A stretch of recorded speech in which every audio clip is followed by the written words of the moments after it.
งัวเพื่อขวดได้หรอน้ำเราจะน้ำขวดน้อยนี่แหละทำไมต้องขวดได้เราจะนอกจำน้ำซื้อเราทิ้งก็ได้วัดผมไม่ยังเหลือเลยตอกแต่ใส่เนี่ยตารางเศร้าวันดูเราก็เป็นขอท่านมากินพอดีผมเห็นเราเห็นน้องเราวิชาชีพเลยพอดีเราจองลงว่าเราเห็นลูกว่าเราโอ้ลูกคนลำบากเราก็เลยเอาหมอไม่ให้ลูกไปนั้นหมอไม่ได้เป็นหมอเช็คหมอสักดิ์สิทธิ์ให้ลูกเช็คไว้ดีก็ถ้าลูกปรารถนาอย่างนี้ก็จะได้ตามพวกปรารถนาแล้วเราว่าพอได้ลูกเป็นใช่แล้วก็ได้ที่ฐานปรารถนาก็ได้ทุกวันพอดีมากเหมือนกันเราก็ได้ออกไปกินเราเนี่ยไปหาหมูหาพวกไปกินเรา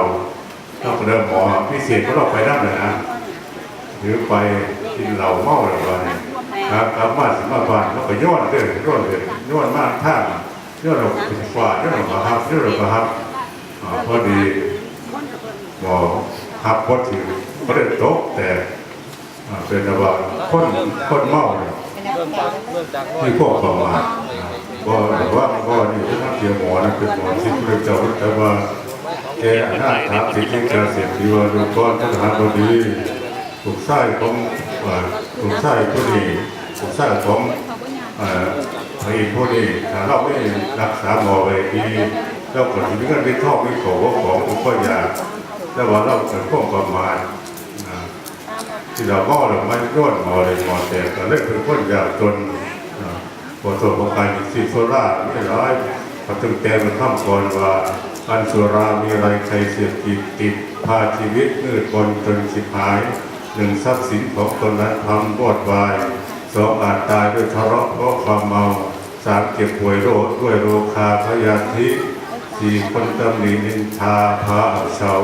ห้าหน้าด้านหนักหนาเวลาเมาพวกโง่เขาปัญญาหมดสิ้นดีไปมีจับแนวเราทำหน้าเมาหมดต่อไปบอกเรื่องพวกเป็นบ้าพวกเราหรือว่าแต่ว่ามันนี่ก็มันหลายแบบ